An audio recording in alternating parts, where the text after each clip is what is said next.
Now, the Three Martini Lunch with Greg Corombos and Jim Geraghty. And welcome, everyone, to the Tuesday edition of the Three Martini Lunch, along with Jim Geraghty of National Review, also the author of Between Two Scorpions. I'm Greg Corombos of Radio America. We have good, bad, and crazy martinis for conservatives today. All of it brought to you by Blinds.com. Right now, Three Martini Lunch listeners can get $20 off at Blinds.com when you go to Blinds.com and use the promo code Martini. That's good for faux wood blinds, cellular shades, rollerblades, and more. Blinds.com, promo code Martini. Much more on that a little bit later in the podcast. Jim, let's start with our good martini. And this is kind of a combo of good martinis. We know from several months ago that the Trump administration wanted to change the rules regarding Title X funding. This gets a little bit arcane, and I'm sure you can explain it better than me, but that's ways that different health care providers, and I use that term a little bit loosely in the case of Planned Parenthood, used to get federal dollars. Now, they weren't supposed to be used for abortions, but you never know exactly how the folks at Planned Parenthood are using the $500 million that they get from taxpayers. Well, the Trump administration made a rule that you can't advocate for abortion if you're getting the money. Planned Parenthood welched at that. They took the administration to court. They lost at the Ninth Circuit. Here's CBS reporter Jan Crawford. Calling the new Trump administration rule unethical and dangerous, Planned Parenthood said it had no choice but to withdraw from the federal program and turn down some $60 million a year because it is unwilling to counsel patients if it could not refer them for abortions. Oh, wait, if only there were a court precedent for this. Oh, wait, there is. By law, the federal money could never be used to perform abortions. But under the new rule, clinics that get money under the program no longer can refer patients for abortions. The rule is almost identical to one issued by the Reagan administration and upheld in 1991 by the Supreme Court. So $60 million is not $500 million, Jim, but I'll take it. And it also shows what happens when you win elections and get to nominate judges. So win-win. Yeah, this is obviously kind of a little bit of a surprise. And in my circles, there were some interesting discussions about what Planned Parenthood's end game is here, because you could basically say, OK, we're not going to discuss abortions. We're not going to recommend abortions. We're not going to advocate for abortions in these programs. Please keep giving us the $60 million. And then, of course, just lie, just keep doing it. Instead, they chose to do this. So the interesting question is whether this gives them, they can go to their base, they can go to their donors and say, we've never been more oppressed. Trump is clamping down on us, and all kind of stuff. Now, look, as we've discussed on this podcast quite a few times, the two simultaneous arguments. One is that abortions are just a really tiny fraction of what we do. We're really all about women's health, yada, yada. They don't do any mammograms. They don't do a whole bunch of stuff that people would consider to be women's health. They don't do. They simultaneously insist that abortion is a very small fraction of what they do, but also any efforts to reduce federal funding to them would suddenly cause some sort of terrible catastrophic disaster for American women from coast to coast. And, no matter how many times this contradiction gets pointed out, they tap dance around it and call everyone who opposes them extremist, et cetera, et cetera. In this one, it makes sense that if you are not allowed to pay for abortions, that you probably would not be allowed to use money from a different program to advocate for abortions or to recommend people abortions or to send them in the right direction to get abortions. Pro-lifers are celebrating over this. They should be. My suspicion is, as I said, is you will probably see Planned Parenthood attempt to emphasize this in their fundraising attempts. And I thought it was kind of interesting in light of the Leanne Wen controversy they had a little bit earlier this year. This was the director they had appointed, who was a doctor, who ran afoul of other people in the organization, in trouble with the board, eventually got dismissed for allegedly not, focusing too much on healthcare, not being political enough. They really wanted her to advocate and focus on abortion, and it sounded like she, by the way, was not pro-life by any stretch of the imagination. This woman was an abortionist, but for whatever reason, we really ran into friction there. So my suspicion is that Planned Parenthood, over time, is becoming more and more an organization that is not really protected by political activism. It is becoming an organization whose purpose is political activism. And in a very strange way, they may see themselves in a situation in which a defeat, which galvanizes their people who care, their supporters, galvanizes their donors, it gets people opening up their wallets and contributing online and all that kind of stuff. Quote unquote, Planned Parenthood would rather have the issue to run on. Now, they're not a candidate. They're not a campaign. They're not a political action committee. But Greg, I think at this point, they've kind of become indistinguishable from one. No, that's absolutely right. The fact that they put their political purity over their supposed mission here, and that's providing help for women, they're just going to throw that away because of their absolute purpose for existence, and that is abortion, really kind of exposes their double game here. Well said. Ultimately, Planned Parenthood as a whole and the Planned Parenthood Action Committee are now indistinguishable. That's exactly right. And as Republicans and conservatives and certainly pro-lifers have said for many years, it's just kind of a revolving door. They get $500 million over there at Planned Parenthood, which then donates a huge chunk of it back to Democrats, which keep making sure that they get their $500 million.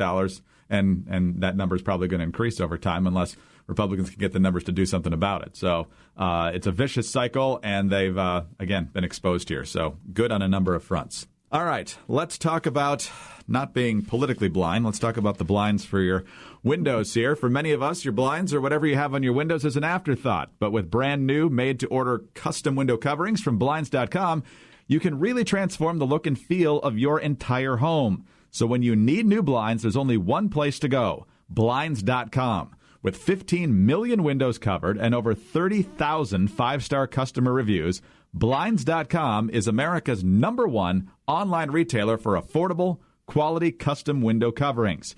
Whether you're looking for energy efficiency, maybe you just moved, or you want to refresh the look of your home, Blinds.com makes the whole experience fast and easy. Plus, every order gets free samples, free shipping, and a free online design consultation.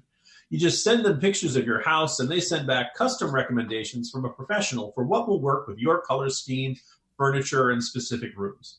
They'll even send you free samples to make sure everything looks as good in person as it does online. And once again, every order gets free shipping. Now, this is the best part. If you accidentally mismeasure or pick the wrong color, in other words, if you make a mistake, Blinds.com will remake your blinds for free. They've made it really easy for you, so there's no excuse to leave up those mangled blinds. And for a limited time, 3 Martini Lunch listeners can get $20 off at Blinds.com when you use the promo code Martini. That's Blinds.com, promo code Martini for $20 off. Faux wood blinds, cellular shades, roller shades, and much more. Blinds.com, promo code Martini.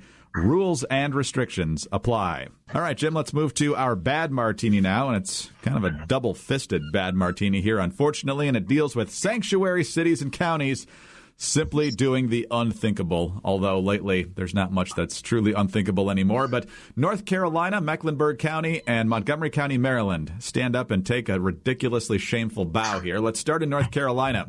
This is CBS Channel 17's website here. U.S. Immigration and Customs Enforcement officials arrested a Honduran man after deputies in Mecklenburg County released him despite rape and child sex charges. Authorities say Oscar Pacheco Leonardo, 33, a repeat immigration violator, was targeted during an enforcement operation in Mecklenburg County on August 9th. According to a release from ICE, the Mecklenburg County Sheriff's Office refused to honor an ICE detainer or even notify ICE of the release, resulting in Pacheco's release despite first-degree rape and indecent liberties with a minor charges. Pacheco was previously removed from the United States to Honduras in July 2006 and illegally re-entered, the release says. Pacheco was arrested by the Charlotte-Mecklenburg Police Department on June 14th on 1 count of first-degree rape and 2 counts of indecent liberties with a child. A detainer was issued the following day, but it was not honored. Let's move over to Maryland. That's where Montgomery County ignored a detainer request by ICE and released an alleged rapist from its custody. Rodrigo Castro Montejo, a 25-year-old Salvadoran national, was arrested by local authorities in Montgomery County on August 10th and charged with second-degree rape and second-degree assault. Immigration and Customs Enforcement placed a detainer request on him August 12th because Castro Montejo is living in the U.S. illegally. This is according to the Daily Caller. However, the Montgomery County Detention Center ignored the request and released him the following day. News of Castro Montejo's release marks the latest national headline for the liberal enclave since County Executive Mark Elrich, a Democrat, signed an executive order that largely prohibits local law enforcement from interacting with ICE.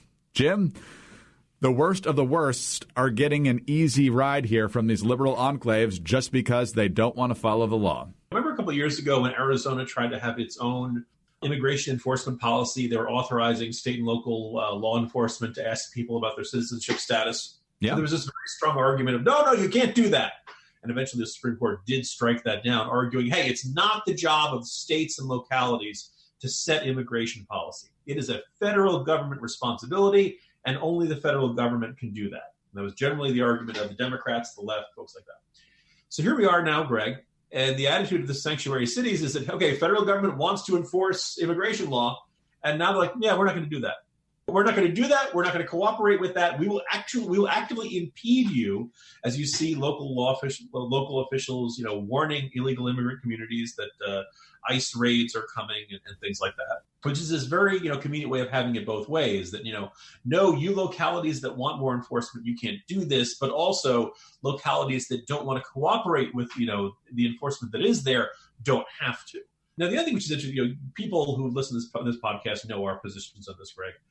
I don't like sanctuary cities in the slightest. But if a sanctuary city mayor or city council wanted to say, look, we're not going to cooperate when the deportation order or ICE is interested in Manuel the busboy, who's been here for 12 years and who has no criminal record other than speeding ticket or some sort of mundane misdemeanor, non-violent crime. I don't like that perspective. I guess I could somewhat understand it.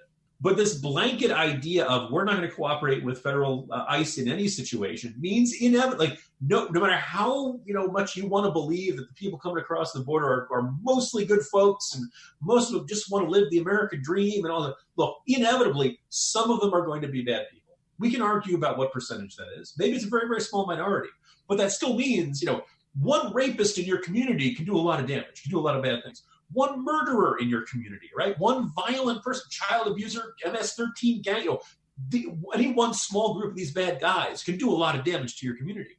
And you'd like to think it would be in everybody's interest if these people are in the country illegally to get them shipped out.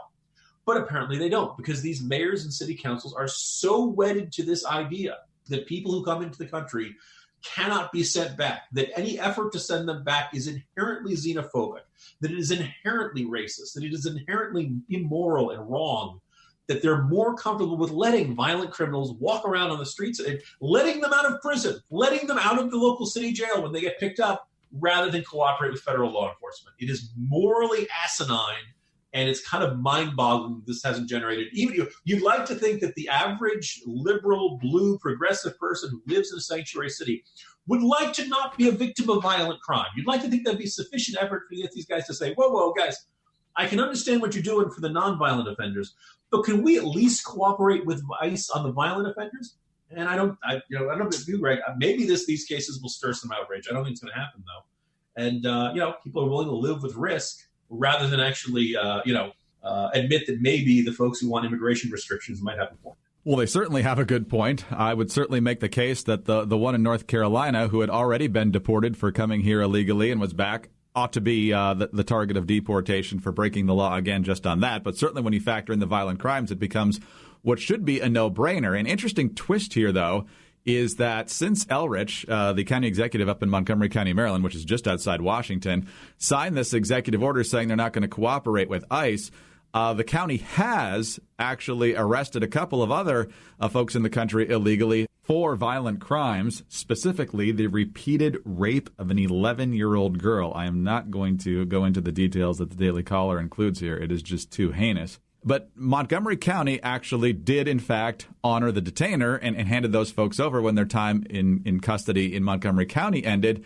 But the paragraph here in the Daily Caller says, however, in just a month since the order was signed by Elrich, the Democrat-run county has attracted national attention for the arrests of illegal aliens accused of rape, which means, Jim, they were getting grief for this. Mind-boggling. Just absolutely. You sure this isn't the crazy martini, Greg? It certainly could be. But no, we've got a crazy martini here. And Jim, you were right.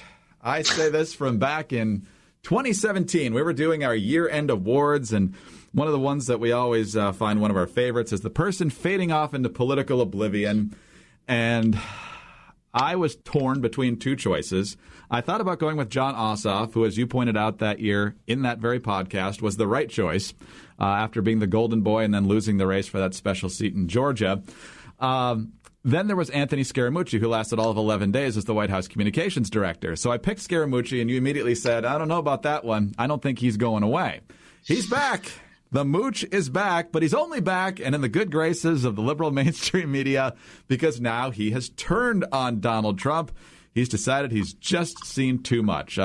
He's got a new column in the Washington Post explaining why he's speaking out against Trump now, and he's also making the rounds on TV and has been for a couple of weeks now. Here he is with Allison Camerata of CNN. Listen to how seriously suddenly Camerata, CNN, and all the folks in the mainstream media are taking this guy. You have to break for your children, okay? I have 5 children. You can't have the social fabric of the United States disintegrate over one man. Yeah, a listen, recession Anthony, is like a bone break, Allison. It's very interesting to hear you because you were such a supporter and you worked in the White House. But, as you know, so many people on the Democratic side have felt this way for a long time, that the president was tearing at the fabric of the country. But I want to ask you this, Anthony. Who is that viable alternative? Who is the Republican that you think could step in and garner the support that President Trump had? Spoiler, he didn't have a name, but in his Washington Post column, he says that he's really been turning against Trump for a long time. First, there was Charlottesville, which is now 2 years ago. Then it's the child separation policy. And the thing that he says put him over the edge was the tweet that Trump sent out about Omar and Rashida Tlaib and AOC going back to fix the totally broken and crime-infested places from which they came.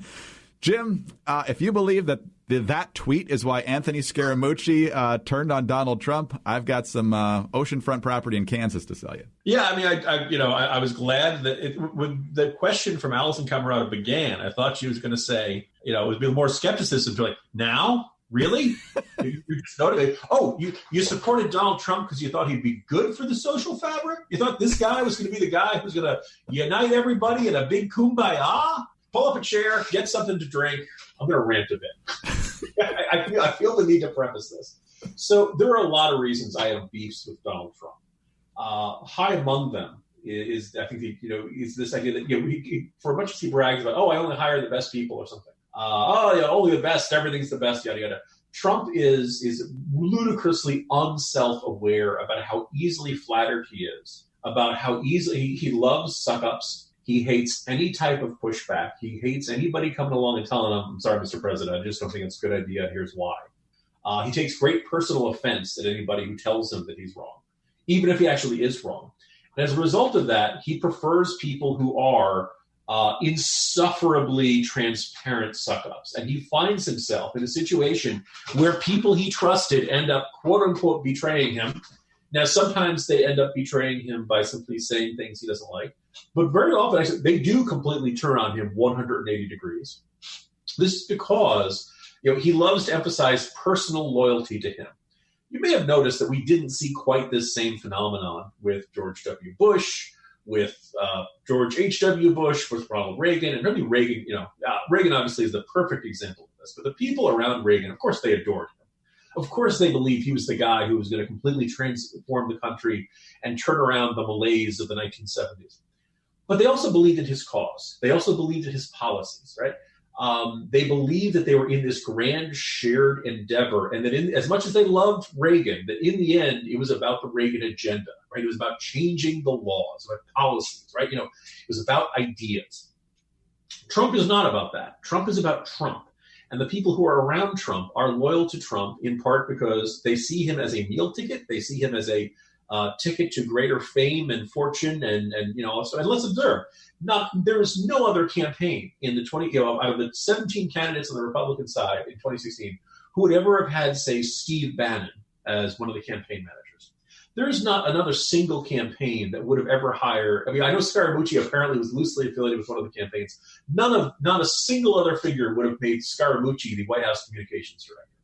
And you go down the list: Michael Cohen, Omarosa, right? Have previous presidents had issues with their cabinet members? Sure. You haven't seen people like Rex Tillerson come out and basically trash the president. You haven't seen cabinet members come out and say, this president's an idiot, I can't stand this guy. The Mattis resignation letter was very clear. There was not a single positive thing towards the president in that one. I think it's pretty clear that Mattis holds President Trump in a considerable amount of contempt. There are a whole bunch of reasons for this, but among them, Trump is really bad at picking people. And part of it is that he has these wacko reality show folks. In the case of Omarosa, literally, right? The freak show comes in with him. And they are, how did they get there? Well, they're all suck-ups. They all play to the president's ego. Oh, Mr. President, that's the best idea ever. You're a genius, Mr. President. Yada, yada, yada, going on and on and on again. And Trump goes through this over and over again. He keeps being shocked that Michael Cohen, who used to brag about how he would take a bullet for the president, is suddenly testifying against him on Capitol Hill. He is shocked that Omarosa has decided to write a book about how terrible things were in the White House, right? Now, Omarosa was in some documentary right before 2016 election who said that once Trump is elected, all of America will have to bow down to him, right? And I remember that really stuck in my craw, like on a deep personal level, because it so demonstrated neither she nor anybody else around him understood what the first thing of what the bleepity bleep the presidency is about. In the United States of America, we do not bow down to our president, right? His job is not to rule over us. This is not a king. We fought a whole revolution about all this stuff, right? And so this entire crowd, which is all very Hollywood, very, Manhattan narcissist show business, they're all complete. They don't know the first thing about what America is about. They don't know the first thing about the Constitution. They don't know the first thing about any of this stuff. This is the environment that has cultivated this. So am I the least bit surprised that Scaramucci is now trying to reinvent himself as some impassioned anti-Trump first person? Some people might say, oh, he's following the Max Boot trail or the Jenna Rubin trail. Or maybe even the William Crystal trail, right? The people who were always on the right who now all of a sudden are leading the charge against a Republican president. This is the next act in the Scaramucci show. And I'm just tired of these people being treated as serious thinkers who are worth listening to, because basically what Scaramucci is saying is that nothing I said when I was defending Trump you should believe anymore. I was totally wrong on this. This is my gripe with Max Boot, who had a big fight with National Review when I was on vacation last week. Whenever you come out and say, hey, remember what I told you for a few decades? Never mind. I don't want to listen to you for a really long time. So rant over, Greg. This is the sputtering rage I have been left to with the fact that we have to sit through another season of the Scaramucci show. That's absolutely right. And to watch them not learn any lessons, I'm not going to put Scaramucci quite in the Avenatti category, but basically anyone with a pulse who hates Trump, particularly if you at one time didn't hate Trump, is just absolutely fascinating to the folks at CNN and far beyond. Scaramucci, by the way, also predicting that Trump will be dropping out of the presidential race no later than March because he'll be so far behind and he can't take the prospect of losing. So I'm sure you'll be taking that one to the bank.